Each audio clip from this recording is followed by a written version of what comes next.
I think, well, what is art? Art isn't about the thing that we touch. It's the unknown, it's the thing inside us.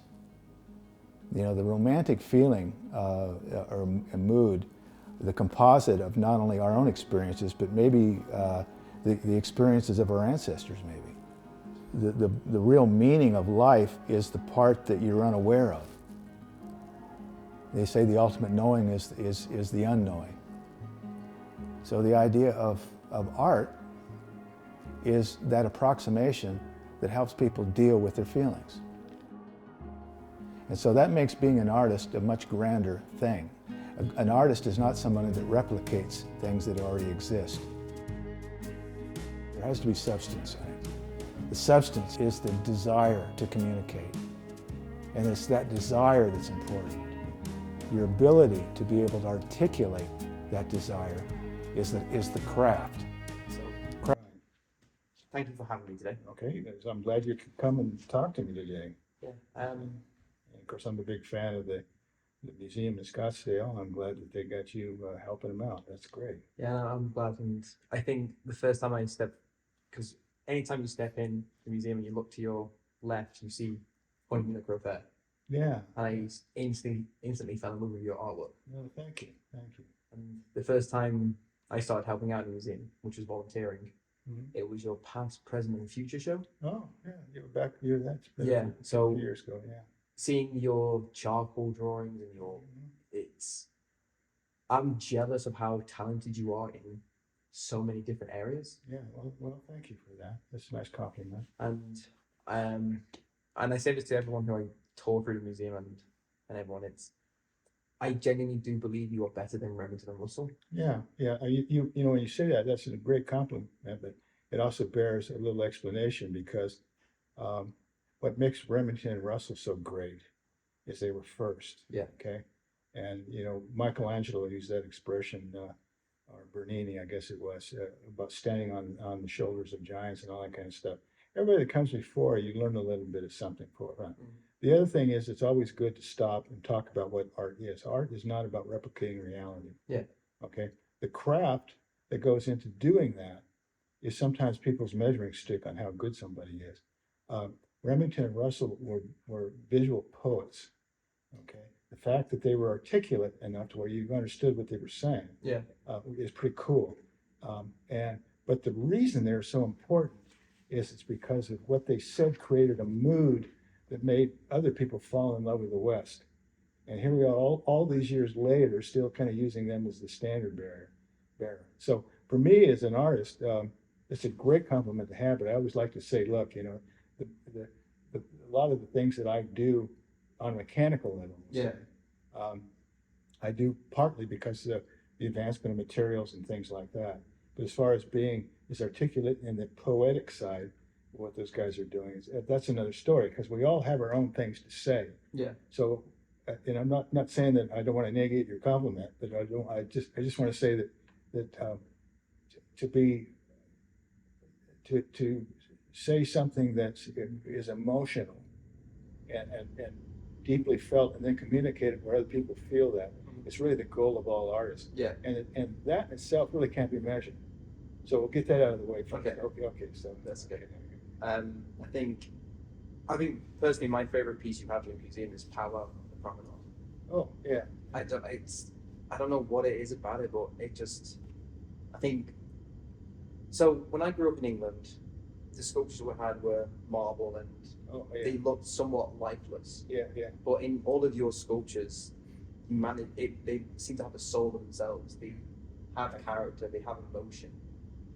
And I think just the innocence of the little girl with the doll in her hand. Yeah, thank you. That's a great compliment. You know, it's probably my smallest piece or one of them, but on the other end of the spectrum, children are the hardest to do, and a lot of people are kind of surprised by that. Old grizzled men are the easiest. You know, there's a lot of places to hide in that kind of a thing. Yeah. And bronze in itself needs certain surface treatment, but that marble doesn't. Marble is akin to flesh because it's translucent. Okay. You know, I use the example of one of Bernini's pieces, The Rape of the Sabine, where there's if you take the close-up of this hand grabbing the flesh of the woman, by the leg. It looks so lifelike, it's crazy. If that was replicated in bronze, it wouldn't work because bronze is metal and reflects back. Yeah. And so what you do is you create the illusion of that by using textures and stuff. Yeah. So when it gets into like doing children, you take everything you know and then you have to rely on your gut. It doesn't feel right. There's the emotion there and stuff. Like I'm a grandfather, you know, and I have daughters. Yeah. You see, that all of that gave me a license to start doing children. I never did any children before I had children of my own. Yeah. So, you know, that's an important thing to understand. But I appreciate that you can pick up on that. When you, because you always go from clay to bronze. Yeah. When you're sculpting in your little studio back there, when do you know when to finish that clay? Yeah, yeah. There's a, sometimes I can use a mechanical metaphor, you know, like tuning a carburetor. Yeah. There's a point where you can lean it out. Leaning out means that you're changing the volume of gas to air. And the mechanic can only do that until he keeps turning it. He listens to the engine, and then he can hear the engine start to cut out a little bit. And he flips it back, and he knows he's got it exactly at the edge of what's going on. Ours is the same way. You continue to find ways of making it better until it starts to fall apart. And when it starts to fall apart, you start to rein it back again. Okay. But you have to kind of take it to the edge in order to do that. And then that takes a whole other set of skills. One of the things that a lot of people don't think about is like being nose blind would be for a chef or something like that, where you're around onions all day, you can't smell onions anymore. Your eyes will do the same thing. If you're around something, you're looking at it, you become kind of immune to understanding, being critical to what is actually going on. Yeah. So you learn different tricks. I use my iPhone to take pictures. I reverse them out and hold it upside down, do my art upside down. Yeah. I invite people to come in and say, "What do you think? Where am I going? You think I know? Am I heading on the right path?" Yeah. All that kind of stuff. So it's really there's a lot of that kind of stuff going on, and for me, it's important. I'm glad that it seems to pay off. It does. But you don't ever know that that's what's happening. Yeah. Because when you're something that's so close to, it's kind of like having a style. In the art world, having a style is the key, meaning that you have a brand, and then you have a way that you're creating your work that gives you a look. Even if it's a look that isn't as attractive as the next, it's still better than no look at all. Yeah. So every artist is trying to find that spot. And the irony is when you try to come up with a style, you'll probably never have one. It isn't until you let go and forget about what you're doing that your style starts to come out. So so your styles are more serendipitous because it's just a natural way. Yeah. It's kind of an intuitive thing that starts to happen. Yeah. I remember somebody years ago said, "I recognized your work across the room." It's the first time I'd heard someone say that to me, and I thought, oh, you know, I guess I got what I wanted. Yeah. You know. When I'm walking down Main Street in Scottsdale, Yeah. and I walk past and I see some sculptures and go, "That's a John Coleman." Yeah. I know your work. Yeah, well, thank you. Yeah, and of course, that's what every artist hopes that they can get to. And, you know, it's a funny thing, but it is communicating. You know, other than that, it wouldn't matter. Yeah. Humans, we all like to share our experiences. We like to share what we're about. It makes me feel good when someone says, you know, I think I learned something from that piece that you did. There's something about that has like a lesson in it for me personally. And what's really interesting is sometimes I don't even know what they're talking about. Yeah. It's because it's their story. That's the other part about it. Being a good artist is having room for other people to have their own story. And ultimately, you're doing it for the audience. Yeah. You know, I don't do it for me really. I do it to get that feedback and then be a part of a tribe. Yeah. Is it the same when you do your painting and your charcoal? Do you still have that mechanical touch? It's exactly the same thing. I mean, sometimes when I say that, it sounds kind of cavalier because some people think of that as being unique. Yeah. And I suppose it is unique, although Remington and Russell both sculpted and painted. And there's artists that today they're doing kind of the same thing. The bottom line though is that you can't have one better than the other. Yeah. If I was a better painter than I was a sculptor or vice versa, it would diminish uh, the one that I'm celebrating, you know. So I'd be better off holding back. And I've run into people that started painting and who were sculptors, and I didn't have to hard to tell them that their paintings weren't as good. Yeah. And who knows, you know, that's the point. But the thing is that people will always, because they're seeing things that are in it for them in their own story. Yeah. If they see something else that is juxtaposed to it that gives them a fresh look, and let's say that fresh look is diminished somehow, they will diminish the other thing. They won't like the other piece as well. Yeah. We're all insecure about how we view art and stuff, you Yeah. know. And then of course that's where the modern movement came from. You know, there's so much that, you know, new for new sake, and there's all kinds of different levels of art that people enjoy. So would you not call yourself a modern artist? Or are you more a modern classical Western artist? Well, you see, the first step is that I'm a historic artist. Yeah. I use history. The reason why it falls into that category is because my work is realistic, but it's also a metaphor for something else. Okay. So history is a funny word because history implies that it really happened. Mm. What history really implies is that somebody was there to witness it, and they wrote it down later or whenever, and then someone else wrote it down. They wrote it down, and then it becomes a story. Mm. And the story is always usually based mostly on what people, how people feel about something. If it's a great story and it has a great metaphor, you'll find that there's a category, and all those stories will be in those certain categories. Yeah. It's like someone asked me about, is Western art as strong as it was? And I said, well, it's like when Star Wars came along, people were wondering about Western art. And all of a sudden Star Wars come along, and I go, well, there you go.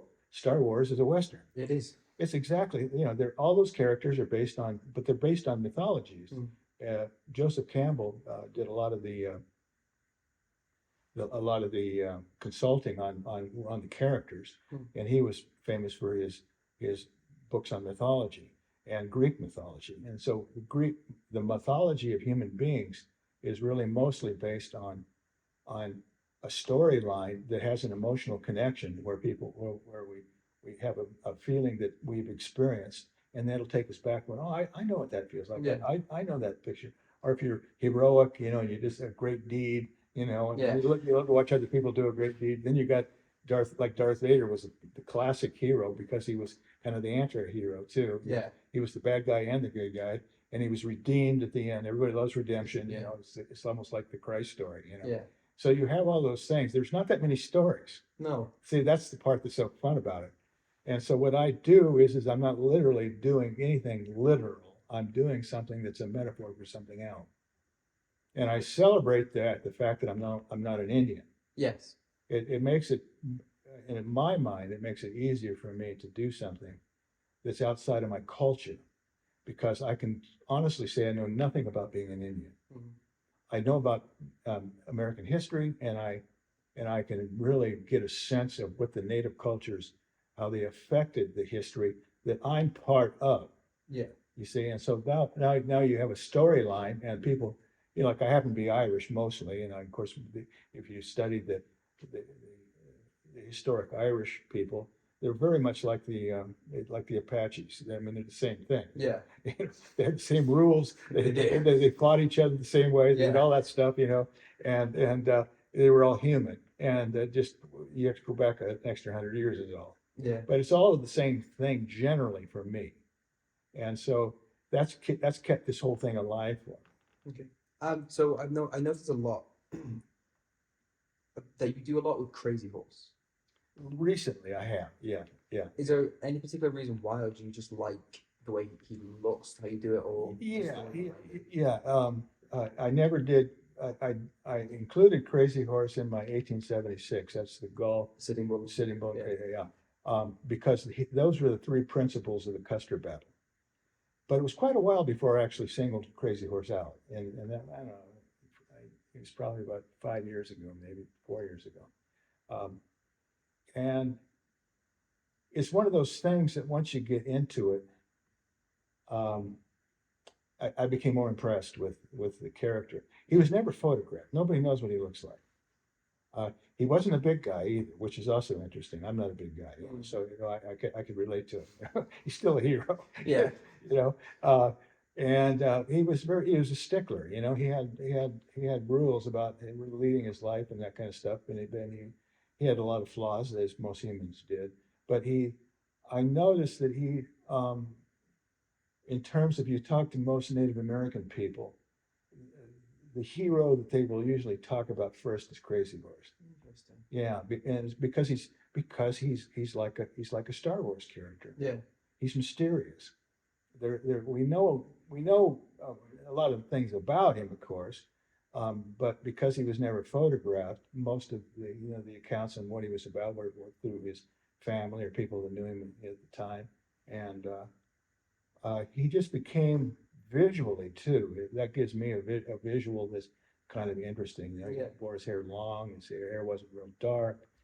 He wasn't real tall, but he had a dream that talked about a storm where so he would paint his body with hailstones and lightning bolts, and then he'd do the same thing with his horse. He wasn't overly flamboyant, but he had a thing for falcons or hawks, and that's where the falcon thing comes from. It's just it was sort of like once I got into it, it sort of like was I had to feel like I had a license to really go all out on that one. Artists sometimes, there's a lot of things you can do that where you kind of can overstate something. Yeah. There's a term for it. It's called elephant art, and what that means is it tramples you when you get too close to it. Art should be subtle in some way, so it reveals itself in a way where it has depth to it. Yeah. So when you get a certain character like Crazy Horse, it's got so many different angles to it, and nobody knows what he really looked like, so people can make comments about it. He was killed when he was like 32, and there's a little bit of a controversy over exactly what year that was too. But it's like the big monument of Crazy Horse. Is in the Black Hills is of an old man, But you see, again, it's one of those things that people they think of him as like a spiritual character, and he can be anything that he needs to be. Like he's becoming a myth amongst them. He's just passed into that whole thing. Yeah. And so early on in my career, I would usually be careful about subjects because I didn't want it to be trite or overwrought. And then as I get further along, I'm a little bit more able to grab onto these things and make sure that I get them covered really well as I get older. So that's a long answer to a simple question. But I think, because I forget that nobody knew what Crazy Horse looked like, and it's all about accounts. Yeah. But what I think is beautiful is you've been able to give a face to the name. Yeah. And it helps. Especially helps children to relate to. So this was the guy who did all of these different things. Yeah, and he's a superhero. Yeah. So I gave him a superhero face. You did, and a superhero body. Yeah, exactly. Yeah, exactly. Yeah. So you talk about how you have a love and appreciation for history. Yeah. So do I, but I was never good at history in school because I'm dyslexic, so I wasn't good at exams. Oh, good. We got the same. I think maybe we talked about that, didn't we? Yeah. So when you were in school, is that how you developed your love for history, or did you do it over time? Well, people that have dyslexia and other types of learning disabilities, I think sometimes get really good at other things. Yeah. I got really good at listening to people. I fell in, even as a child, I was in love with documentaries. Same. Okay. I couldn't read, but I love documentaries. Yeah. And history really also was a kind of a peek at the future. I started to notice the patterns. Mm. Who am I? What am I? Why am I? Everybody asks the same question. Yeah. I don't know how old I was, my first memory, but I'll say maybe I was 4, maybe I was 3. I don't know. Maybe. But it wasn't long after that I started to realize that I came into this world and I'm going to go out too. Yeah. And so when you do that, you're going to go, oh, okay. So if you're a tribal character, no matter what kind of tribe, whether it's Irish or Native American, you're going to come up with ideas about um, what this world is about. You're going to become, maybe you're going to join a religion. You're going to have, whatever, it may be Christian. It could be a lot of different things. Yeah. But the bottom line is there's going to be a storyline that goes along with why you're here, and and how you should feel about leaving, so to speak. Yes. And so I've always got a kick out of, there's like a famous line in Agony and the Ecstasy about Michelangelo, and it's a real simple thing. Michelangelo is looking up at the Sistine Chapel along with the Pope.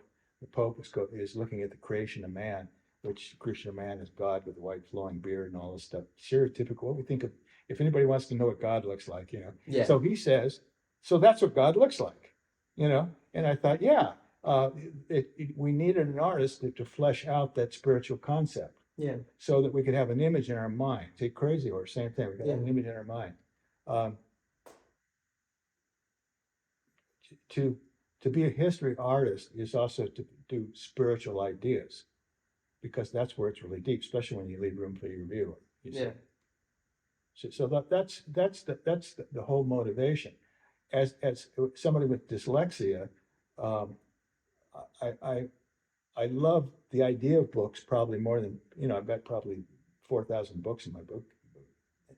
But I don't read, I read barely. Yeah. But what it does is that it symbolizes something to me. It symbolizes a certain amount of knowledge, and I'm impressed that all these people were able to do that. Yeah. And so I'm impressed also when I watch a documentary and how people can get your attention the way in movies today. I didn't realize that movies also were such works of art. Recently, especially, I mean, it's just gotten to the point where you can watch a really great movie and you get a really good art lesson nowadays. It's not just being entertained, because there's only so many stories. Even the advent of drones, it's like changed everything. Yeah. Because now when you're watching a movie, you get this wonderful perspective. They didn't get up there in a helicopter. Yes. But so the technology also, it's exciting. So artists are also privy to different ways of technology. Yeah. AI is also another thing too that's exciting. Everything that comes up is also on the edge of destroying everything as well. Yes. See, and so that's the part also that I think is interesting. But as a dyslexic person, I mean, I really got a lot of fire in my belly over the whole thing. And when I found out I could draw, Yeah. I couldn't write, but I could draw, and that was my superpower when I was a kid. People might think I was stupid, but they knew I wasn't stupid because I could draw so good. You see. Yeah. And so I realized that that's what I'm about, and that's how I'm going to share my ideas. Yeah. I got diagnosed when I was 16. For most of my high school career, it was, oh, you're lazy, you're dumb, why can't you do this? Yeah. But then my history teacher especially was like, you know it, but you just can't write it down. Yeah. And I think once you find, like, you with your drawing and your love of history, I think once you find that niche, you show what you can actually do. Yeah. And I don't see it. I don't see my dyslexia as a learning disability. I see it more as like I have an advantage over other people. Yeah. I guess the learning disability thing is probably, you're right. That gets misunderstood. Yeah. Yeah. I shouldn't refer to it like that. Of course, nowadays people are more sophisticated with what all of that means. When I was in the 7th grade, I was tested to see if I belonged in what we called the retarded class. Of course, people don't use that word anymore, but when you're in the 7th grade, there was a class, and those people, for all intents and purposes, in our minds, were retarded. Yeah. And I was headed there. I went, oh, okay. So this lady comes and picks me up, and she drives me to this place, and that never happened before. I mean, that wasn't even going to do it at school. So she gave me this test, and of course, by that time, I didn't even know what a noun was. I mean, I was hopeless, all that. Then she says, here, I want you to draw a picture of your family. Well, it turns out in that department, I was brilliant. So I passed my test, of course. Didn't have to go in that class. Wow. But it was a funny story, and when I think back on it, because they just pushed you along. Yeah. I got into high school and I was, it's like nothing, and so the beginning of my junior year, the counselor told me, well, you might as well just go home, because, there's no way you're ever going to graduate. Yeah. There's no sense hanging around this place. And I asked him, if that was the case, maybe, I kind of started to enjoy school.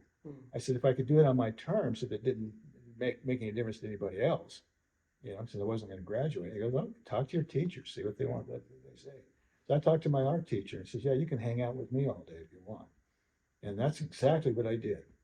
I took an English class. I took, not English, I took a history class. Yeah. And I took a PE, and I took art. And that was like a year and a half of of high school. Never graduated. To this day, I don't have a diploma. But my art teacher really helped me out, and it was fun. Yeah. I found a different way to communicate with everything, and my self-esteem went way up. Yeah, it wasn't a loser anymore. Yeah. You know. When did you realize you could make art and sculpting a career?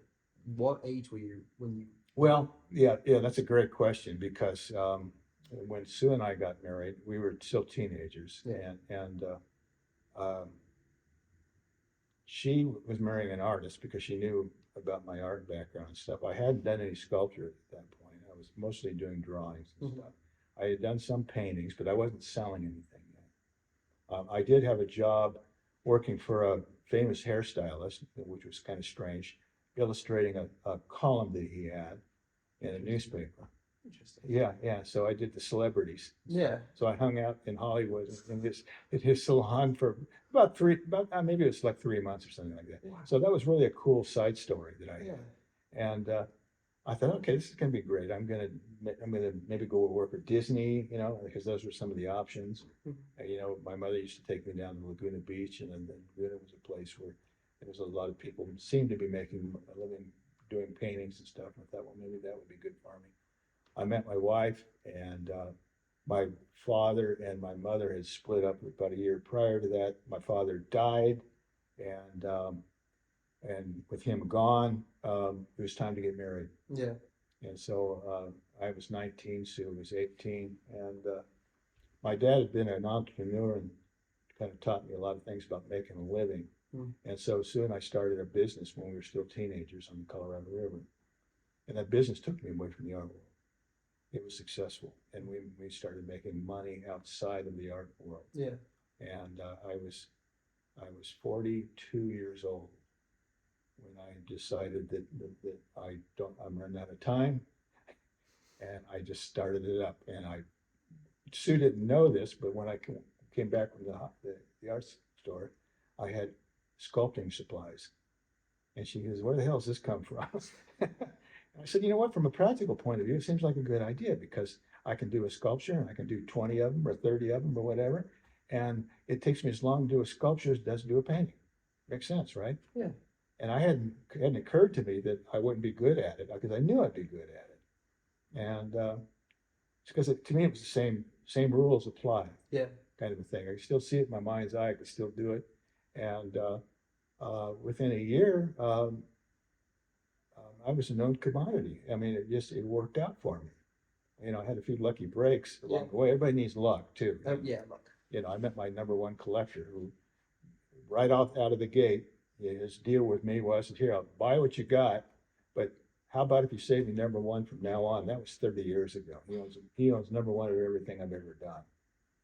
And it wasn't just that he bought all those sculptures. It was that he gave me a story that made me more impressive. Yeah. Because that's an important thing too. It helps your brand. Yeah, it does. Yeah. So that's how all that kind of fed into it. I didn't know I was going to be a sculptor. I just wanted to be a professional artist. That's all I cared about. Yeah. And I didn't even think about being a fine artist when I started.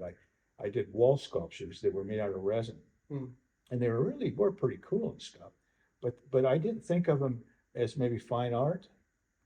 There's actually one that's in the museum in the John Coleman gallery. The one which everyone says they have no idea how you did it.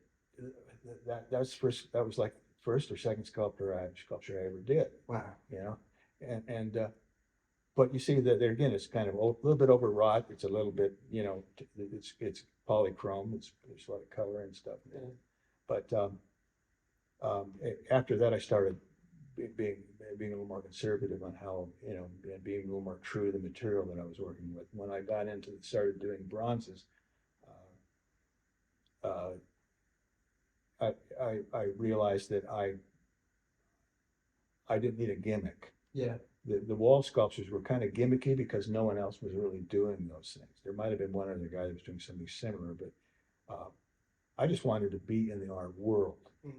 And once I started getting accepted as an artist, I felt a little guilty actually, because I know there was a lot of people that I looked up to that had been doing this their whole life, and here I came along, you know, after a 20-year hiatus, and Yeah. you know, so and you know, just everything fit together. I'm 74 years old now, and so you know, I'm I'm not a I'm not new on the scene anymore, but I was for quite a while. When did you join the Cowboy Artists of America? 2001. Okay, so would it be 10 years after you won this? Yeah, within 10 years. Yeah, yeah, it was exactly 10 years. Um, Prescott, Arizona is ground zero for the Cowboy artists. And Sedona and Prescott, George Phippen, he Yeah. comes from here, and he was their first president. Um, Being a mythology and history buff, of course, the Cowboy artists were important to me. Yeah. So they were on my radar. I met Ray Swanson real early on, and Ray asked me to apply to the Cowboy artists. You know, you probably won't get in. It takes a little while. You know, they got to get to know who you are and that kind of stuff.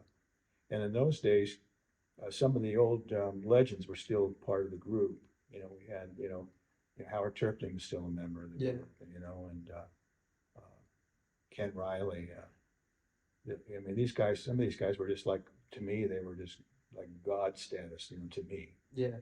And so I applied, and to my surprise, I got in right away. And um, that gave me I kind of felt like it was almost like a 10-year head start. Yeah. That might be pushing it a little bit, but at least a 5-year head start, because brand is important. People want, if they didn't know who I was, they felt they should know who I was. And it was by association. Yeah. So now I'm a Cowboy Artist of America, and the other thing it did was it gave me, at that time, I think there was 23 members, gave me 23 guys that I looked up to that I had to be able to impress when I brought my work. So it's like living in a family. I didn't want to be the little brother anymore. I wanted to be in the middle of the family, you know. So we worked very hard, you know, to get approval. And all artists have to have some kind of reason to have approval for somebody. Mm. A lot of times people will play that part down, like, oh, it's not that important. You know, anybody can make art and all that kind of stuff. You know, but if you really want to be articulate and you want to do something that's going to get people motivated and on your side, it's great to be surrounded by people that have done something with their artistic lives. Yeah. And the thing about the Cowboy Artists America that's so cool is that there's like a split. We had the Eastern illustrators like Howard Turpling, and then you have guys like Bill Owen and Joe Beeler, who are more cowboys. Yeah. They're good artists too, but like, you know, I was surprised when I got in. I thought we'd be talking about art. No, we talked about cowboy. We talked about cows. We talked about ranches and things like that, and which was fine, but it teaches you how to respect your subject matter. Though. Yeah. See, Howard Turpling has always been my mentor, and Howard has always been really clear on not bending somebody else's idea of what something is supposed to be like. And, Yeah. you know, the way the Native Americans believe and how they think, being reverent to who they are. There's certain things that are off bounds. You know, there's certain things that are sacred to the Native people, and that was the first thing I did is found out what those things were. Made sure I never cross the line on those things. Do you? I'm guessing you have some Native Americans who you do consult with to make sure Oh, what you do. that's incredibly important. Yeah. Yes. Yeah. I have a fellow especially that's he's a history reenactor, and I think he's the most important historian about Native Americans in this country. And when I'm doing a piece, I always run it past him. What do you think? Where am I going wrong? What's going to bug people? And then, of course, I've got my friends that are actually Native American people, who also, a lot of those guys are artists as well. Mm. The key is you want to live in harmony. I'm not interested in hijacking anybody's culture. Yeah. And that's the first thing that you could run into. But because the Native Americans have been idealized and romanticized through movies and TV programs and stuff, it's fairly easy for me to come in and use my metaphors, and people a lot of times know what I'm talking about. It's like the drawing behind us. This is a little girl with a doll. Well, I can do any little girl with a doll. She can be a little Victorian girl with braided hair and a little hat. But everybody's seen this sort of thing, so they kind of understand that this is a Native American girl. She just happens to be Crow, and this was up at Crow Agency. Her family does reenactment stuff and her models and stuff. She knows the routine, and I own all my own outfits, and so that when I do a piece and stuff, it's my outfit that's in the painting or the sculpture or the drawing and stuff. So. See, even though that's charcoal, it is. You can see the emotion she is on her face. You can see the detail in her eyes. It's just, it blows me away how detailed, because to me charcoal's a very finicky, like but the detail you can get with it is just it's incredible. Yeah, and detail's a funny thing. Detail is seasoning, and it'd be like eating the best steak ever made and complimenting the chef on the salt. Yeah. The detail is there to explore something that is subtle. Yeah. And that's one of the keys. The mark of an amateur sometimes is over detail. But what I try to, as I start to bring in what you're talking about, I'm articulating something that's real subtle. Yeah. She's doing two things right there. She's clinging onto her doll. She's also looking cute. She's also looking like if you got too close to her, she might hit you. Yeah. Yeah. So the title of that is Keeper of the Spirit doll, and so she's kind of clinging to him. Yeah. And the title kind of fits the mystery of what she's about. Yeah. And to me, those are the things that are kind of fun. I'm doing a little girl, but then she's a little girl of means. She's a little bit more than just a little girl. Yeah. And that's the part that I find interesting. Because when kids tour your gallery as well, they always, some kids mention how you can look at one of your sculptures and they have a personality, and then they try and make up their own stories about it. Yeah, I love that, and that's the key. That's the key to the whole thing. And it's if you're going to do realism, it better have a personality. Yeah. Otherwise, you're just doing a replica of something that already exists. What makes impressionism important, or even abstract important, is that it's not a direct replica of something.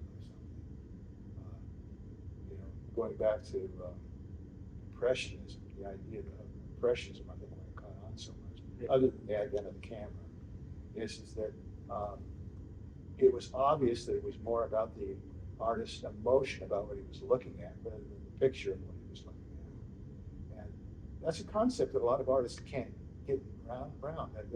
If it doesn't look like what they're doing or looking at, they haven't accomplished what they feel they need. My work people pay me a compliment and say it looks like a photograph. And I know that they're complimenting, but I also know that that's not a compliment, because I'm not interested in a true photograph is a replica of something that already exists.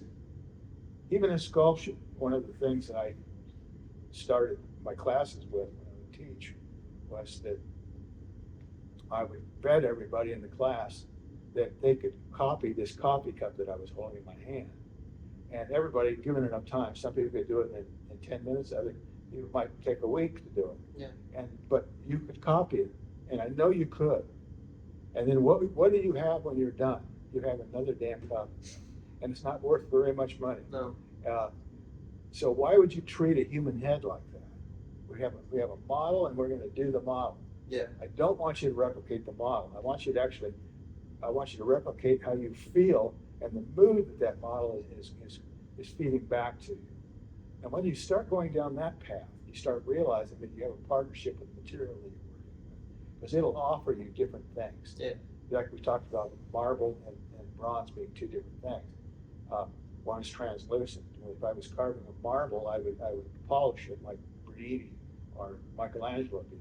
When I'm doing a bronze, I don't, because I don't want the reflection becomes distracting. Yeah. So you have different ideas, and you're trying to get into that mood or that feeling of what that person feels. This is pretty obvious what this guy's feeling. Yeah. And he's called the healer, and that's what it's about. But there's a point where it starts to, the mood starts to happen, and for sake of no wrong notes, in other words, there's a point like in a song where it changes and you're surprised. What happens when you're surprised? You get chills, like, ooh, wow, that felt good, because I didn't expect that there. Or it can go the other way. It could be a sour cup, and it can hurt. It can be fingernails on a blackboard. And that's the dance that you do in between. That's the thing that I'm trying to do. That's what makes things like her. Everything has to fit. I was afraid, like, her one hand is very nice and holding on to the doll. The other one's a little bit on the awkward side. Yeah. And I was playing that out, and I was wondering, the nice thing about that little awkward hand is that it actually fits her face. It does. You see, one is nurturing, the other is this little, she's just kind of pinching the bottom of that doll a little bit. Yeah. And just like her eyes are kind of pinching at you when you look at her. Yeah. And see, those are things that are subliminal, that are little gifts that come along. And learning how to be articulate and having a vocabulary that's visual is not art. Yeah. Learn how to play the piano it doesn't make you a musician. That's not it. Yeah. What happens when you have a little nuance that happens there, and then there's something else that's happening, and you're not using your head, it's kind of in here. You see. So would you say artists who don't have an emotional connection to what they're painting, it's not going to come out the way it's going to look? And can you see that when you look at? Oh, right on. Immediately, you can see it. And for whatever reasons, that doesn't mean that they even if they don't have the skill, they can still, a person who's really interested and they're emotional about what they're doing, you can still feel it in the art. Yeah. Most of the time, though, it's just that they haven't risen to the point where they can articulate how they feel. There's structure that's in art. All art has structure because it's nothing more than a vocabulary. Yeah. Edgar Allan Poe wrote some words. Okay. He did. Yeah. Who's that knocking on my door? Nevermore, nevermore. What the hell's all that about? But in context of the whole thing, it comes out. You don't even think about the words. It's so emotional, and there's so much more to it. And the words are just things that you learn, and how you lay them out in a certain order and how they're read is the emotional part of it.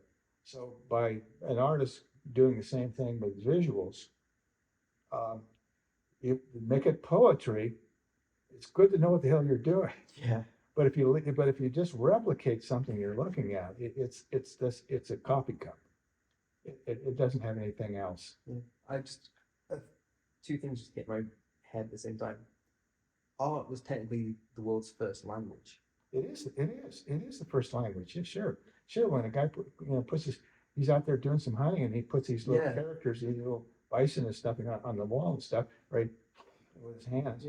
He's saying, "Hey, I'm here," and then he's communicating that to somebody else that comes in. Hey, this guy was a hunter. This is what he did. And maybe he's bragging on himself, or maybe but we all have this we all have this thing that we sense is physical, Mm. and we know, but we don't understand that there's something else. Yeah.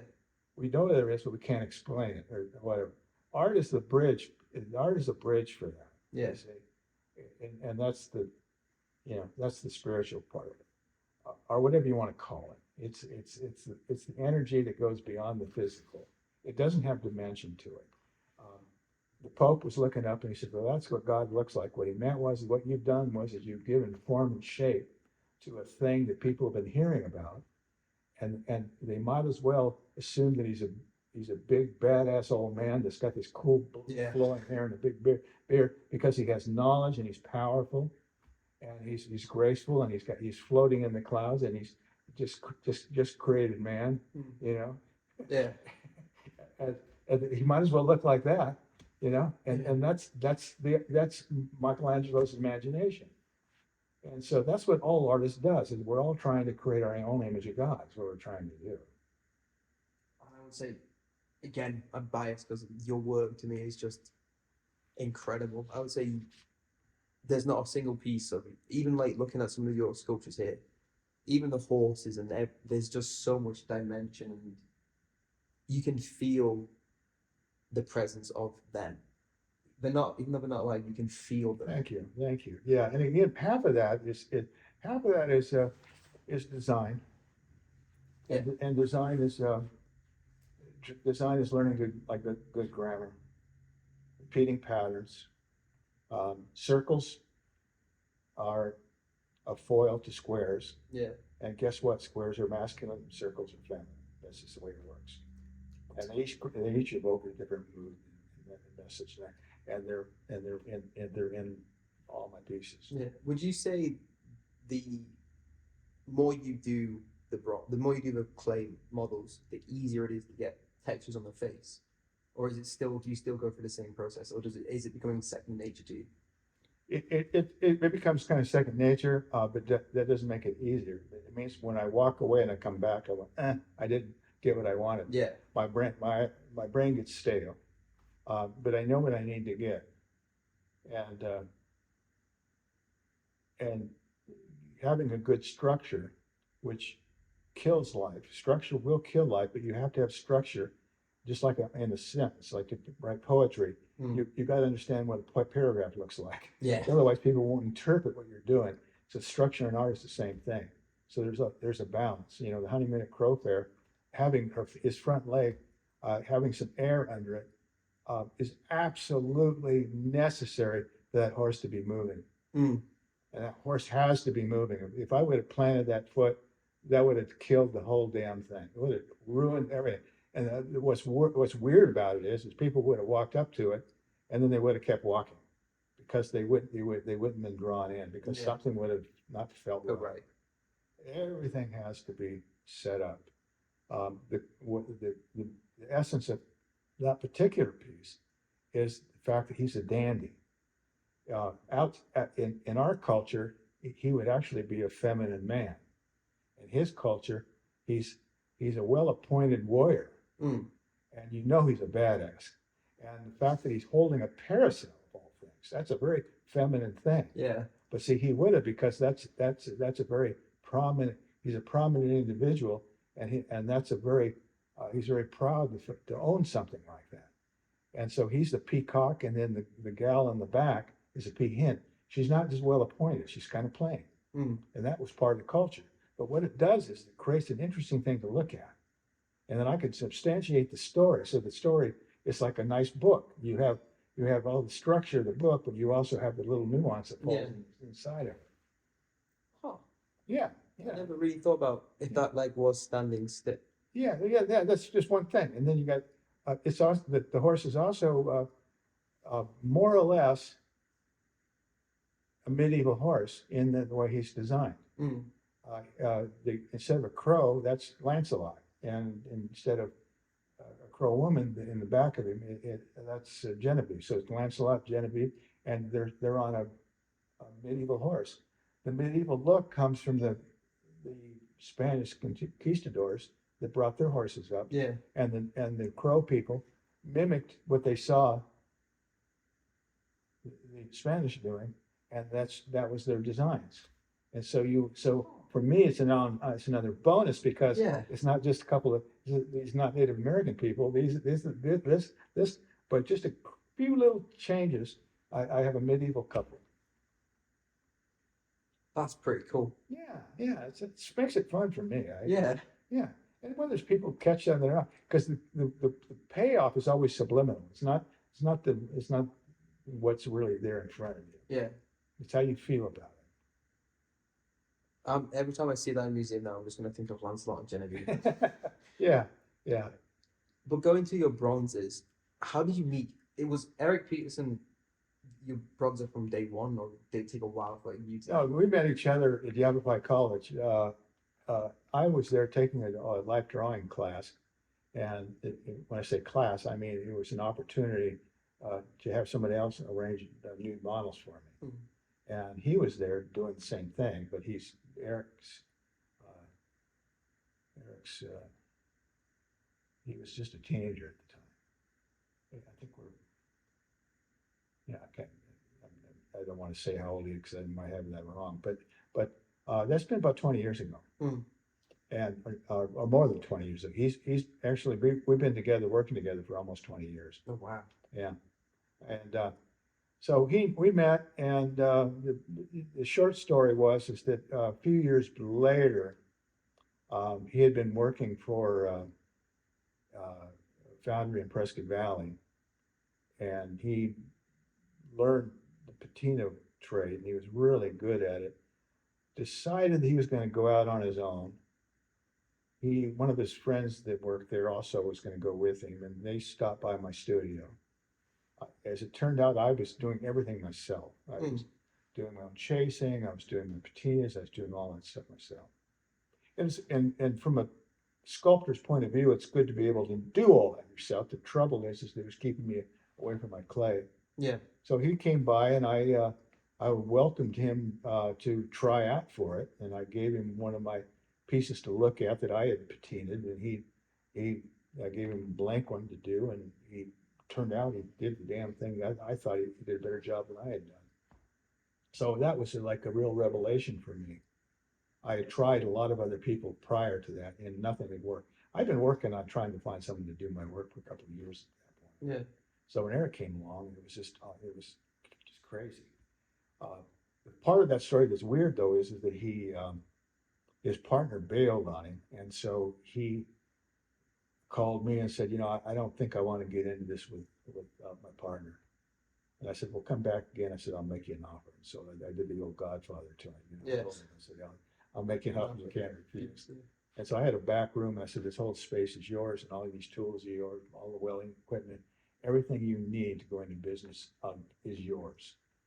Just go into business and put me first for a while. Anyway. Yeah. And that's how we started. And so he started off with kind of my recipe, and then he's evolved, and he's become a force in his own right now. But it's really been an amazing thing for me to have that part already covered, because that's very difficult to do the kind of patina that's on my work. Yeah. I didn't know you did it. I didn't know you did the early ones yourself. Yeah, that's not a bad idea. Every artist should take the time and learn how to do everything. Yeah. If you're a painter, it's nice that you can stretch your own canvas, and how to even make your own paint if you need to. Yeah. It's like they did back in the day. It's not critical, but it's nice to have a feeling for that. Yeah, and I'm guessing you were able to with Eric to know what it needed to look like. Well, he had a model that I had already done. I said, Yeah. this is what it needs to look like. Make it look like this. And then it was just an instant, like he got it. Yeah. He had in his brain, he had a level of understanding that I literally, it kind of hurt my feelings a little bit that I thought he was better than me. And I thought, aha, this is what they say when you find somebody smarter than you if you want to be successful. Yeah. He was smarter than me at patina than I was, you see. And so to get him to actually do my work became a real key element in my success. So I've always given Eric, his props on that, Yeah. because really without him, I don't think I would have covered as much ground for sure. Do you think without Eric, you wouldn't have been able to do your like 9 foot, 10 foot bronzes? No, I don't think that would have been the case necessarily. Uh, but I wouldn't have been prolific. I would have had to stop. I would have had to slow the process down quite a bit. And I was surprised that I couldn't teach somebody else how to do my patinas. Eric was the only one that I was able to teach. Yeah. And so I ended up having to fix everything myself. I still would do it. Yeah. Size really, and with bronzes don't care what size you are, because this is what bronze cares about, is this size. Now you tag another one to it, another one to it. Next thing you know, the thing's 20 feet tall. Yeah. It really doesn't matter, And I can do the patinas on 20 foot as much as I can on 2 feet. Okay. But having him actually do it, and with the confidence that I know that it's probably a little better than I could do. He also is another set of eyes, because he can see things in my work that maybe needed a little adjusting or a little fixing. Something was off a little bit. Yeah. So you developed a really beautiful partnership. Yeah, and we're just, we're very close. Yeah. So again, another stroke of luck that you have. Exactly. Yeah, and our age difference, he's like a son. Yeah. He's actually younger than my daughters. But I think of him like a son. Yeah. A 6'4" son. He's a very tall man. He is. He's also he's a very good looking one as well. Yeah. It's funny because a lot of the times when the gals would come over to my studio or whatever, and Eric was working like that, I watched their expression on their face. Yeah. What's funny is Eric doesn't even go. It's so funny. His modesty it blows my mind. He's got movie star good looks, and he doesn't use it to his advantage. He has a few girlfriends, but he never talks about women. I don't, he's never been married, doesn't have any children. He's not gay. He just lives a very modest life.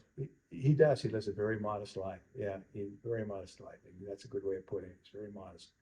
Doesn't know anybody, anything. He has great values and lives a great life.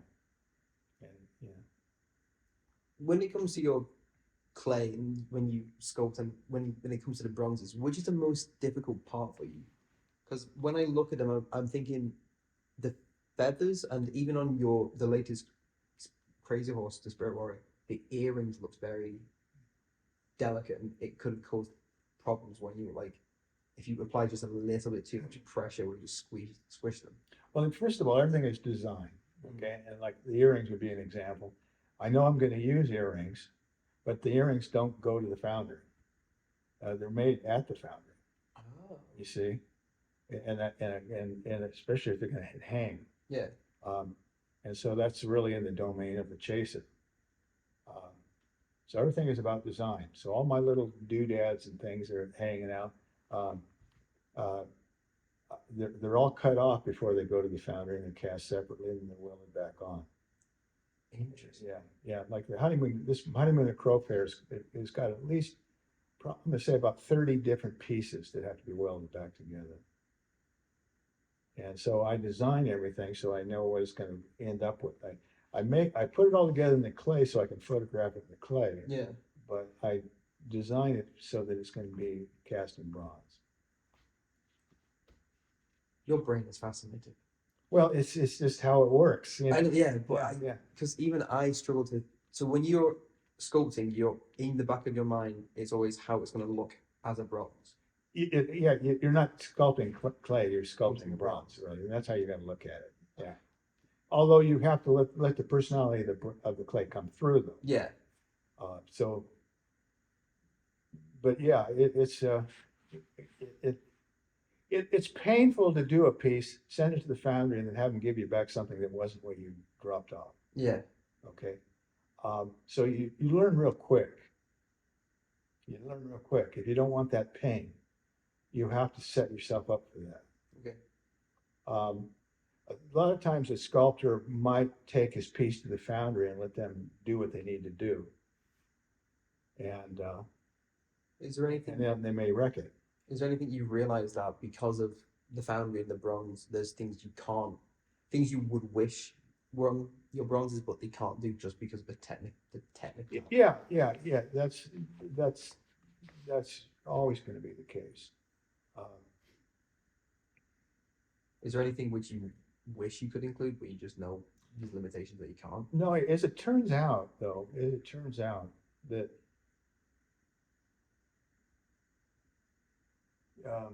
bronze doesn't like very real thin areas. Mm. You know, of course, we're filming over here and we're looking up here, but that like that umbrella there, you have no idea. You don't know how thick that material is, do you? You can't tell. No. It has to be certain thickness or you couldn't cast it. So there's certain things that you just do that give it an illusion. You could call it foundry friendly. In other words, it would be easy to make a mold and stuff. So, I mean, if there's a place that like a hole is too deep, I might make a cut so that the hole isn't going to be too deep. Yeah. But on the other end of the spectrum too is that you don't want areas to grab the eye that aren't important. Mm. You know, it's like in a drawing. It's, you know, this is where you have the darks and you have the lights. In a sculpture, you have the same thing. You have your eyes going to certain areas. Yeah. And the deeper the cut, the darker it's going to be. So I don't, if something needs to be really deep, and I don't want the eye to go there, then I just won't make it that deep. Even if in reality it was that deep. Yeah. I just, you're painting with light. So it's always going to be to that stage. And of course, that gets pretty advanced. You know, there's a lot of things I'm talking about that you know. The main rule, though, when you're sculpting something is you're not making something that's real. You're making something that has a mood to it. And that's the key. It's like his little beads and stuff. At some point, it's easy to actually use real beads, but they wouldn't fit in the world of the clay. Yeah. So everything has to be off just a little bit.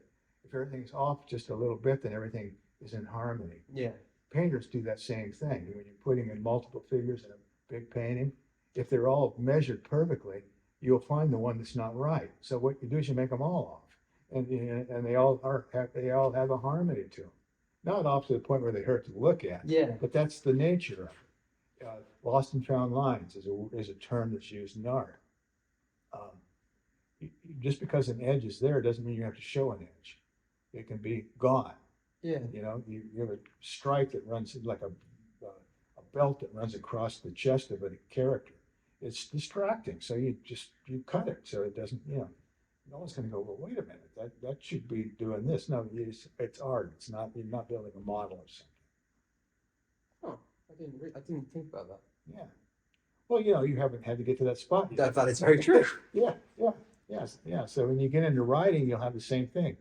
Writing has the same lost and found ideas. It's the same thing. Yeah. You know, you circle back and you pick up on things in different levels. You don't load it all up for the first moment. Mm.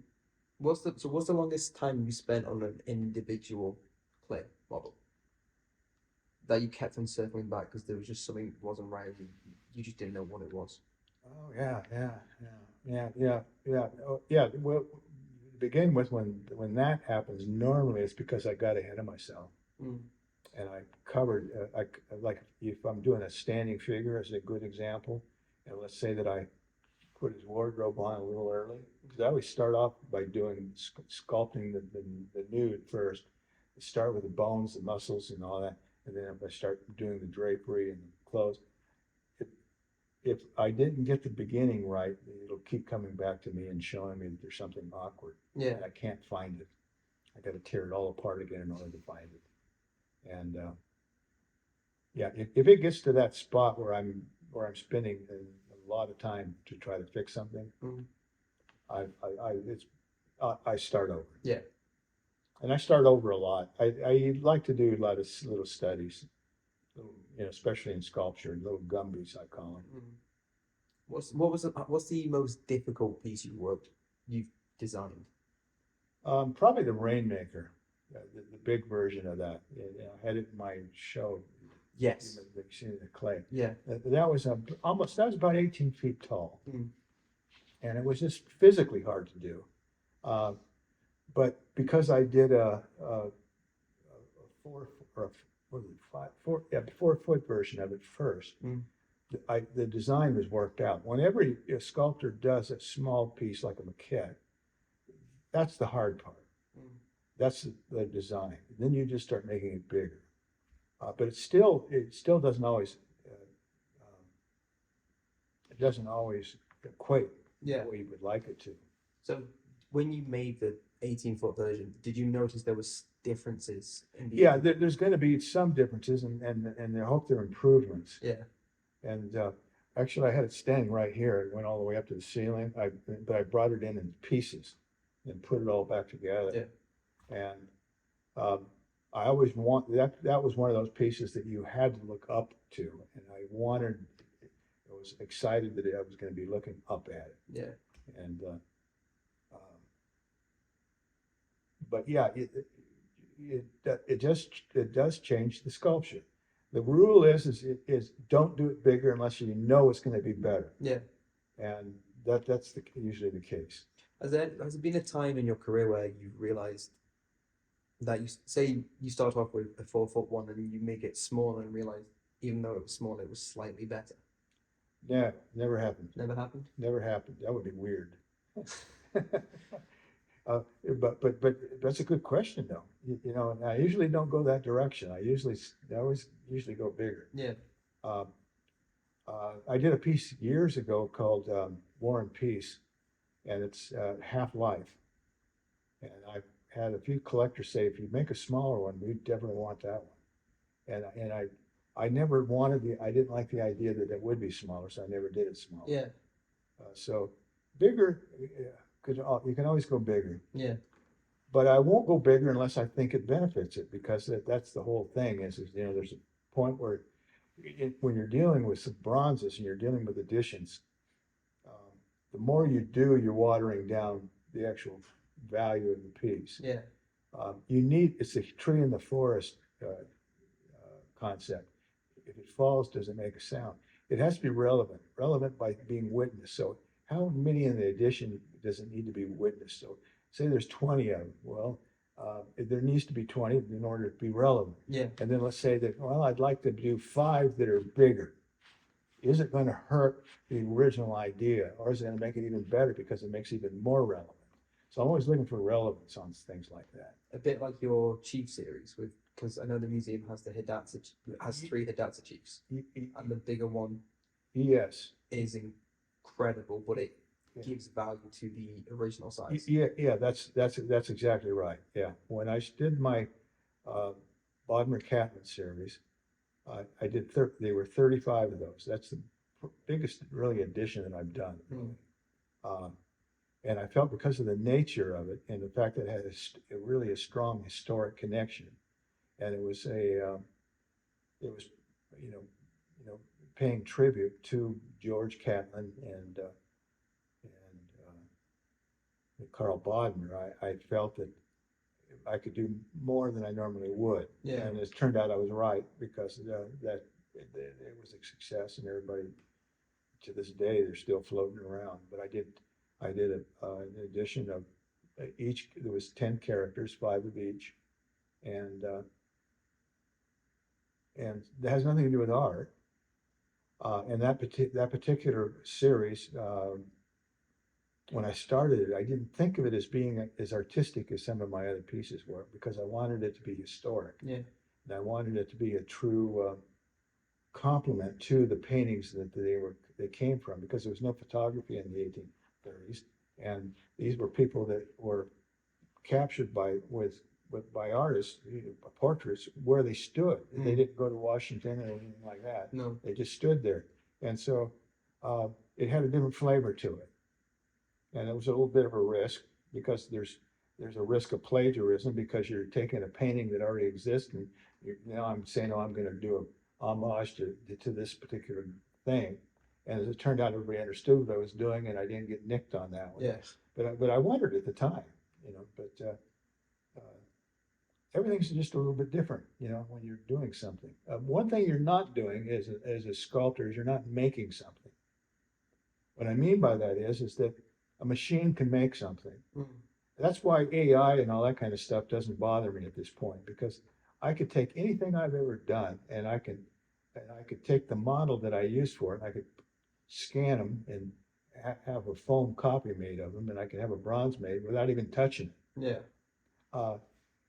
But that's not what we're after, you see, and so that's the irony of it all. It sounds like you're cutting hairs, and believe me, my collectors don't care.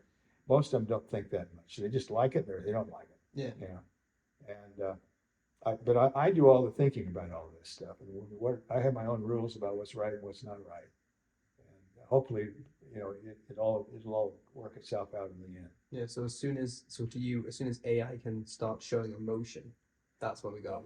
Well, the key isn't that wonderful? You see, the key is yeah, that's a great one, because the neat thing about AI, not the neat thing about it, but the point that AI is about is it's not a machine. It's a composite of everything that's ever touched it. Yeah. So it would say, well, okay, if you had AI paint a painting for you, how many other human beings or artists did it use to do that? Mm. Was it 2? Was it 10? Was it 100? Was it 1,000? Was it 10,000? The point is that it does a pretty good job of capturing the concept of what humans might see. Yeah. But the emotion, whose emotion? Whose opinion is it? Yeah. Once you have 1,000 different opinions, it's kind of the same as having no opinion. Yeah. The beautiful thing about humanity is it's so flawed. It's so screwed up. Yeah. And that's what gives it its character. Why do we have a word called character? What does that mean? See, it means kind of, it's like the person's a character. Yeah. It's because they're off kilter a little bit. Yeah. The off kilterness is what gives other people the incentive to do better. We're all flawed, and we all want to do better. Yeah. That's all we want. That's all we keep learning about, you know. Whether you're religious or not, we all want to do better. That's a very beautiful thing. It is, because, Yeah. and I think the thing which especially comes across in your sculptures and your paintings is that they're not perfect people.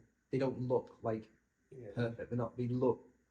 Yeah, yeah. So with your Sitting Bull, Crazy Horse, and Gaul painting, I forgot what it's called. Yeah. I never say it's like a photo. I say it's like looking into a window. Yeah. That's the key. That's the key. Well, you mentioned Eric as being a good-looking man. Why is he a good-looking man? See, that's the interesting thing about it. What we consider good-looking is symmetry. Yeah. And ironically, using my analogy of the dial, you know, to make, you know, like adjusting a carburetor, you can make something so good-looking that it's not good-looking anymore. It doesn't look real anymore. You see, that's the key. We all enjoy seeing our family in faces that we meet. Mm. But one of the things I learned early on, that if you don't hire outside models for your work will start looking like your ancestors, because your idea of perfect has to do with your own family traits and such. You know, it's like someone was kidding about, there was a comedian, an Asian comedian, and he was talking about when he came to this country, how hard it was for him to recognize Anglos, because they all look alike to him. Yeah. And you have to train yourself to see things outside of what's normal for you. Yeah. And so there's so many angles that an artist has to figure out. John Singer Sargent talked about, as a portrait artist, someone asked him, what's the most thing that defines his career as a portrait artist? And he said, I'd have to say there's something wrong with the nose. And that's all he had to say about it. In other words, if you do somebody's portrait, there's always going to be something wrong with the nose. Yeah. You see, it always boils down to something irrelevant almost. Yeah. being off is not being correct is not the key. Being in harmony is the key. Interesting is the key. Yeah. It isn't interesting until someone looks at the relevance thing. See, so you're always fighting for that. And so you want it to be spectacular, but you can't just the elephant art thing. You can't beat people over the head with like a club. Mm. It has to come in, you know. Yeah. You know,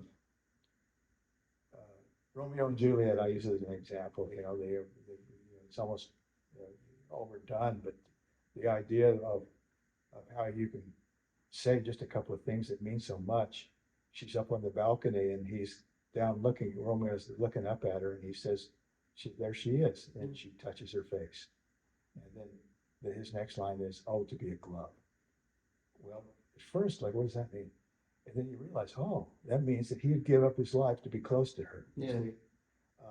Shakespeare didn't have to say that. It didn't say that. He said something else. But it's always that indirect approach that people go, oh, you know, it's like there's something about that. There's a kinship you have. Yeah. If it's too blatant or too obvious or too perfect, you see, It would just walk past it. yeah. It's like a good-looking woman, you know, or a good-looking man, you know. They got to have an edge to them on some level. Yeah. They got to be a character on some level. They got to, relate on some other level. You know, and it's ironic. Eric always tells me, or Eric's a solid 1 foot taller than I am. Yeah. And what's funny is he had always swore to me that he never noticed I was short. It's because he wasn't looking for it. Yeah. See, I was looking for him being tall because I was the one I felt deprived. We all have, but we make up deprivation in our own minds. Yeah. And that is an artist. You always have to. Everybody's got their own story on what they're trying to accomplish or what they're ready to receive. Yeah. They have to be ready to receive it. Would you say, this is going to be a very deep question, would you say there's insecurities which you have about yourself which you express in your artwork? Mm-hmm. Like, you mentioned your height. Is that why some of your sculptures are a lot taller than Yeah, those? of course. Yeah. I'm blessed that I have an obvious thing to pick on, so to speak. I Yeah. have a you could call it the short man disease or whatever. Okay. People will roll their eyes when I say that or whatever, like, oh, I was able to hear that or whatever. And it's not debilitating. That's not the point. The point is that we're tribal, and we all literally want to measure up. We find out that there's a certain norm, and in order to compensate, I know for sure I'm an A-type person, for whatever that means. I'm an overachiever, and had I been 6 foot, I would not be probably. I was compensating. I quit growing in the 8th grade. Yeah. That's no big deal, and it's not like I'm unusually short. I'm 5'5". Yeah. It's not, I'm not like a dwarf or something. I'm not like, I don't have any problem. Yeah. But I was 5'5", I was actually taller in the 8th grade. Actually, I'm getting older. I was 5'7" in the 8th grade. My point is that, and to answer your question, I perceived that as something that when I started high school, my friends were taller than me, and that's all I needed. I needed to make up for lost time or lost space. So I started pushing myself. I started bringing other things into play. And, I probably married Sue because she's taller than me. She was the best looking woman I could find. I was always overcompensating. Yeah. I married up. My whole life has always been about trying to improve my situation. And I don't know for sure, but I've always wondered about that. I'm the shortest one in my family. I have an aunt that's 6 foot. My grandfather was over 6'4". Where the hell did I come from? I come from a great grandfather who was 5'3". So so I got that. I got his genetics. Yeah. And it doesn't matter, but it actually turned out it helps me. if I could go back and change that, I wouldn't, because I probably would lose my drive. As odd as Yeah. that sounds. I would agree with you as well, because I used to be a heavier man, and I think being it's weird having somewhat of an insecurity, a feeling that you feel less than someone else, gives you a driving force that you have to prove yourself. Yeah, see, that's a funny thing, because when you first start talking about it, people will want to console you. Oh, no, and with maybe the height, I mean, it could be almost anything. Yeah. Um, uh, all all ambition is based on a sense of lack of something. Mm. Um, the, the idea of enough is not a human trait. No. People will they join communes and religions and stuff to learn how to have enough. It's an ironic thing that you have to learn how to have enough.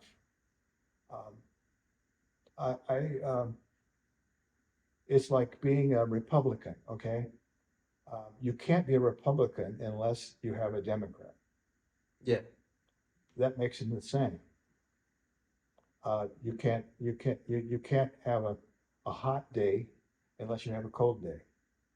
In art, you can't have blue unless you got red. You see, you can't have black without white. The juxtaposition of things is what life is. You can't have life without death. Life itself is change. Change and life are exactly the same thing. You wake up in the morning, and the first thing you do is you solve a problem. If you don't have a problem to solve, it's going to trigger boredom, and then boredom is excruciating. Yeah. You won't be able to take it. You'll go out of your mind. You might as well commit yourself and go to prison. Yeah. Okay? But even prison, there's a lot of exciting things in prison too. Yeah. You get to fight everybody, and you get to worry about your life. Human beings love to suffer, and suffering is part of what we do. And the joy of life, the joy that comes out of it, is because we have a sense of what suffering is. And we can see the beauty in just those tiny. We celebrate that part, and Yeah. and it tastes damn good. Yeah. But you see, you can't. When I was a kid one time, I remember I loved chocolate, and I saw a pound of chocolate at the store, and I don't know, let's say I was in the second grade. I stole that pound of chocolate. I hid in the alley and I ate it, and I got sick. And I learned how that works. I loved chocolate because it was given to me in very restricted amounts. Once I had an abundance of it, I didn't like it anymore. Yeah. I thought, wait a minute, everything is like this. Everything is like that. Yeah. The girl that I wanted, that I was chasing, I met her in like kindergarten, and she was there until I was about in the 8th grade, and she was it. Only I never got to go steady with her. I never had, but she was always the most important thing to me, and I never got that close to her. The fact that I wasn't that close to her made her more important. That's getting off the art thing in a way, but it's really not. So, sorry for interrupting. You say there's always, so when you create a piece of art, there's that thrill, the chase, and the thrill that you haven't arrived. Yeah. I know unequivocally I could do better. I'm not sure that I can, but I know that's always what the potential is. And the potential is that someone's going to see my work, and their experience is going to give them privy to something that even I don't have. They're going to see something in my work that I haven't been able to see myself. That's exciting too. Yeah. You see, because it really is. It's always about the what ifs. If only this could be like this, or this could be like this. It's always about the journey. The reason that's a bumper sticker for a reason. It's the journey. It's always that way.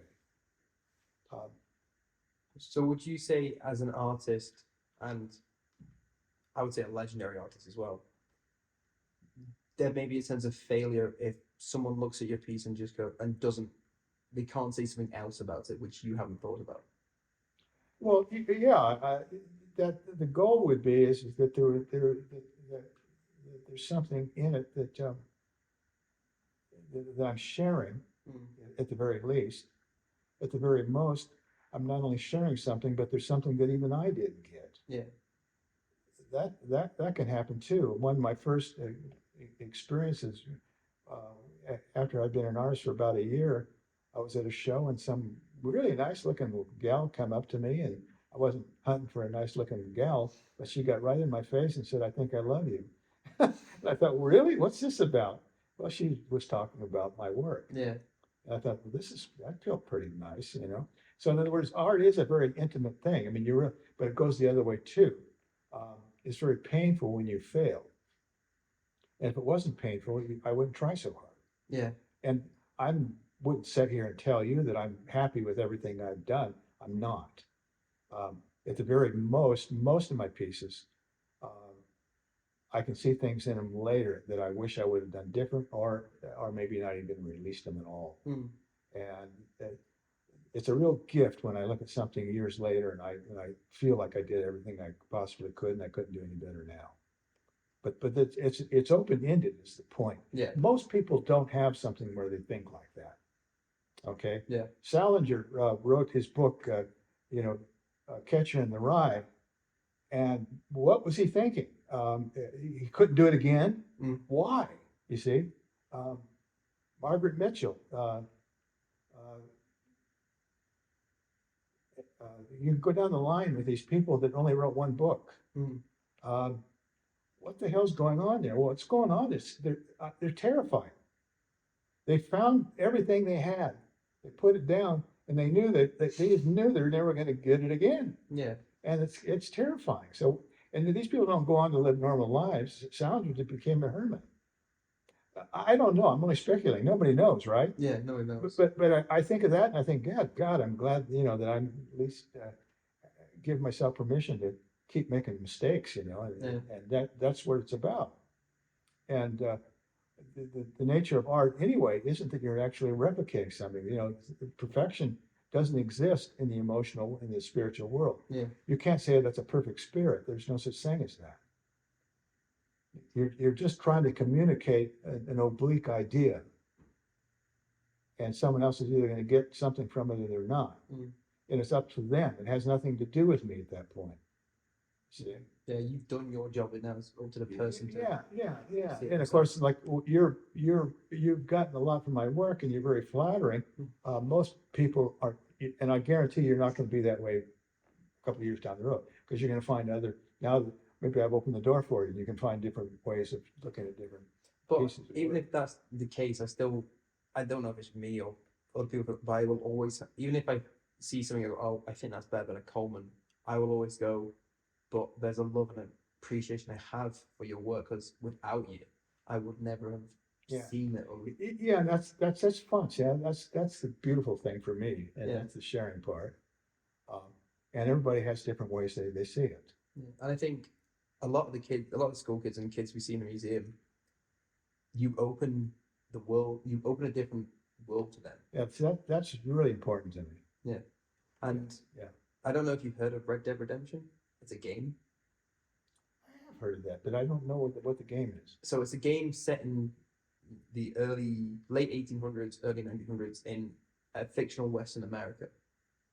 And when kids see some of your sculptures and then some of your paintings, they go, that reminds me of Red Dead Redemption. So it opens I need to look into that. it opens their eyes to see that. Say that for me again. Red Dead Redemption. Say it again. Red Dead Redemption. Red Dead Redemption. Yeah. Red Dead. Okay. Eric probably knows about it. Yeah. Okay. Yeah. Yeah. Eric probably knows about it. But it's because especially in two, they deal a lot with how America treated the native, the tribes. Yeah. And and it's like, to them, one of the kids mentioned, it seems like you've taken something from the game and made it lifelike. Oh, cool. So you open their eyes to see there's different types of art forms. Yeah. And of course, that's a gigantic subject.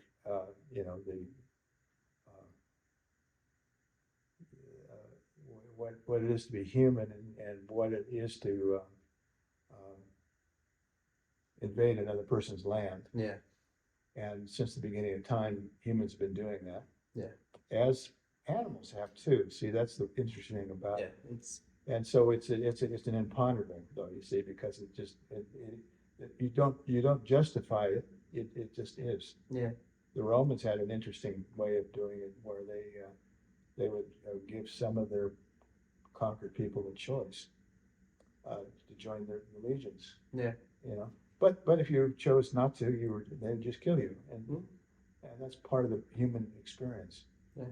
Like in Britain with the Romans and Well, Boudicca pushed them all the way down. And then, Well, of course, yeah, of course, and that's the thing, as it goes on and on like that. And here we were sitting in Prescott, Arizona, that was Spanish territory at one time.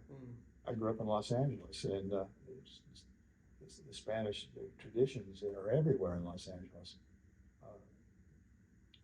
You know, maybe but see the result. But see, the part about this interesting with the Native Americans is that they were a warring culture.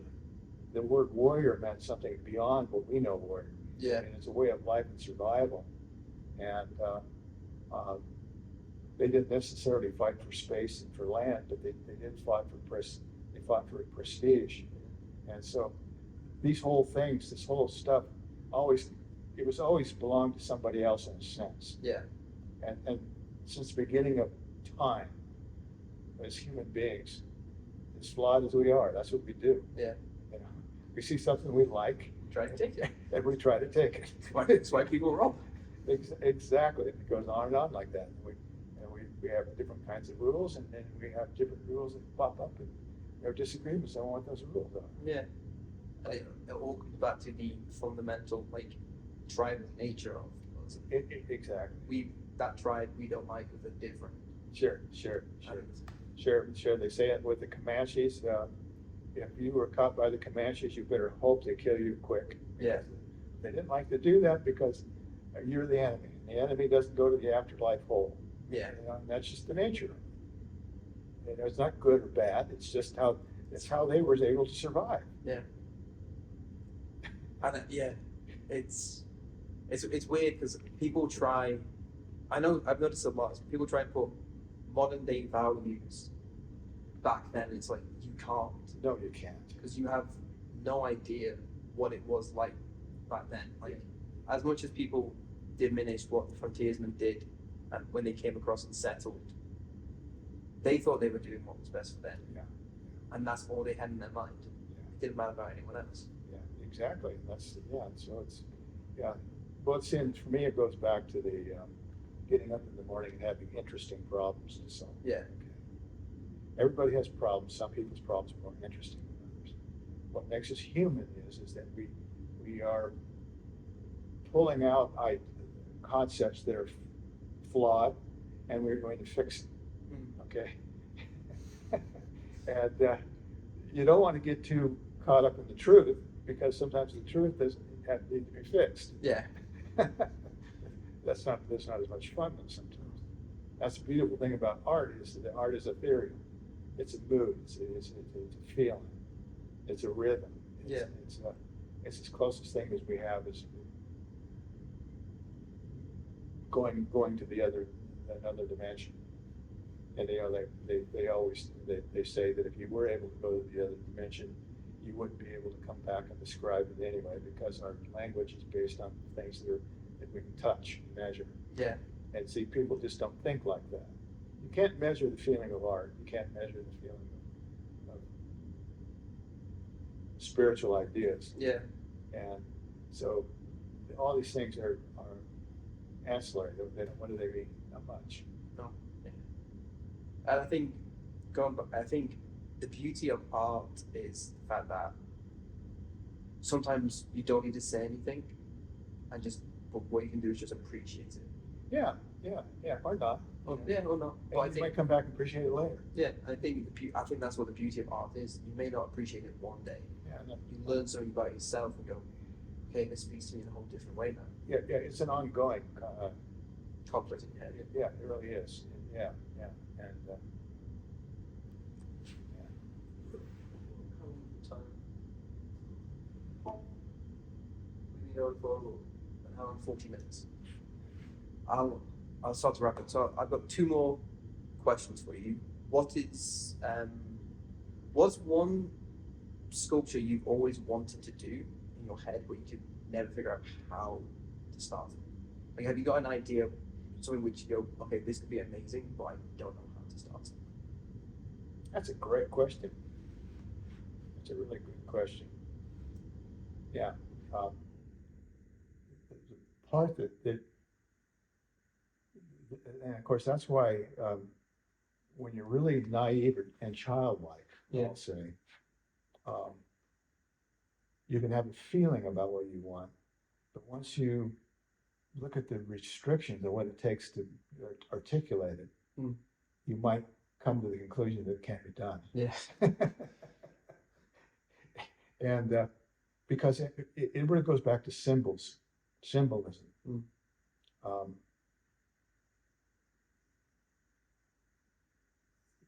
the thing that I value in art is the context in which it was created. Jackson Pollock has always been a good place to start. Yeah. I would love to be able to do something like Jackson Pollock did. The thing is that it can't be done anymore because he already did it. Yeah. You see, so what does that mean? That means that sometimes the things that are the most interesting have an expiration date on it. Yeah. They can't be done again. And so,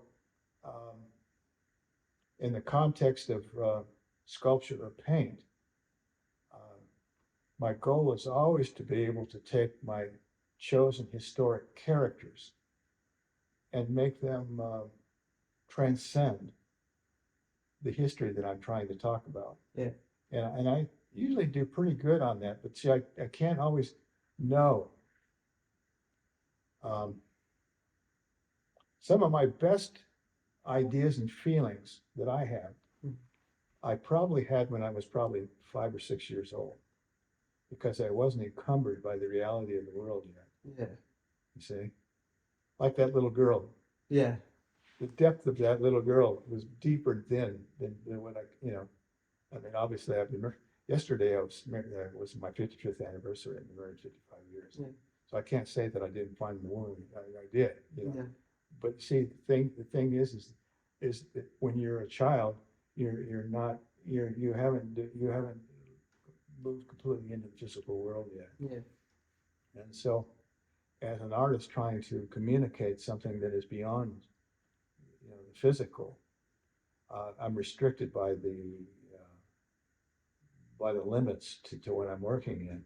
But since what all of my work does, it doesn't represent what I'm thinking. What it does is it gives a starting point. Yeah. Okay. Because actually, digital art has so much more that you can say. One of the most interesting pieces I saw when it was in a museum in Palm Springs. I saw it looked like a young lady holding a pot, and she was in a kitchen, you could tell. I could see the kitchen stuff behind it. It was sort of kind of a period piece. It looked very interesting. And it was digital, I could tell that. Yeah. Because it was like a photograph being projected. And I started walking closer to it because it was intriguing. And as I started to get closer to it, water spilled out of the pot she was holding. I just went, whoa. It was like being woken up out of a dream. Yeah. I've had fallen into a trance and it woke me up. The waking up part was important because I wouldn't have known that I was in a trance had I not been woken up. Yeah. And so the context of that was really something that, and I thought, God, I wish I could do that with the kind of work I do. Yeah. But see, but just the idea that you're trying to do something like that. Yeah. There is no limitation to what a person can do or whatever, as long as as long as I have an audience that is looking forward to seeing something in the work. Mm-hmm. So unfortunately, it's almost impossible to answer a question like that. Yeah. but the part that makes me want to do it again and again and again is I know that I haven't reached the level yet. I'm always pushing myself. So, yeah. I just, and so, but if I had any idea what that was, it was completely, it'd be like the gal holding the pot. The little crescendo, the little splash of water that came out of it. At some point, I'm going to find that little splash of water. So, because you mentioned that because children do have a very much, they don't know the pains and the suffering of the world and what's going to bring them. Yeah. So, would you say a really important part of being an artist is to have that childlike sense? That's you hear that a lot. Picasso had a funny thing. He said something about a child. A child doesn't have to be taught how to draw, but it doesn't have to be taught to draw if they already know how. That's assuming that you're not using drawing as a vocabulary. Yeah. See, I always separate the two ideas. One's a vocabulary and one's an emotion thing. Children are much closer.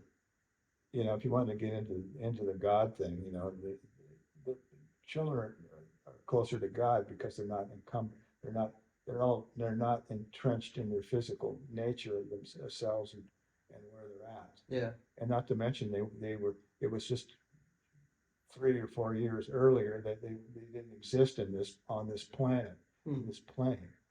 That's a pretty amazing place to be. Yeah. But see, as a person who's like a mechanic, where I'm actually making vehicles to take me back to my childhood, I'll say, it's an alluring idea, and I do hang on to those emotions I had when I was a child. I think most people do. Yeah. I've run into people who don't think about it. I think about it a lot, because I still have something to learn from that 4-year-old that I once was, I think. Yeah. So, speaking of children and how we are, is there any words you have which you would say to any aspiring young artist, anyone who wants to say paint, sculpt, photography, or anything, anyone who wants to create something which other people can see and have an emotional connection to? Well, the first thing that happens is that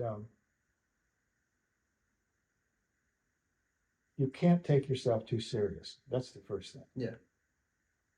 But you do take your art serious. So you have to be able to separate those ideas.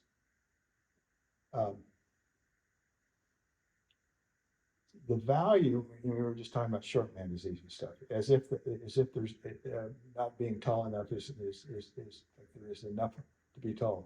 Yeah. It's a silly thing because art has nothing to do with your value and who you are. Everybody has the same value. It's proven by the fact that things that we don't think about, I'll use the example of a blade of grass. If you want to understand what perfection is, you just look at a blade of grass. Most people might make a story up of why it isn't perfect, but I would think most people would say, well, what does it hit all the criteria for a blade of grass? It's just perfect the way it is, right? Yeah. So you'd say, well, when you're born into this world, you're the blade of grass. You're perfect. Yeah. The fact that you're coming out perfect to begin with is the place you start. It's ironic, isn't it? Yeah. That you're looking for improvement in a place that's perfect. Okay, so my whole thing about being 5'5", it has nothing to do with the perfect blade of grass. It has to do with the physical world that I landed in. Okay. Yeah. My quest, of course, is to get to the spiritual side, where the body doesn't exist anyway.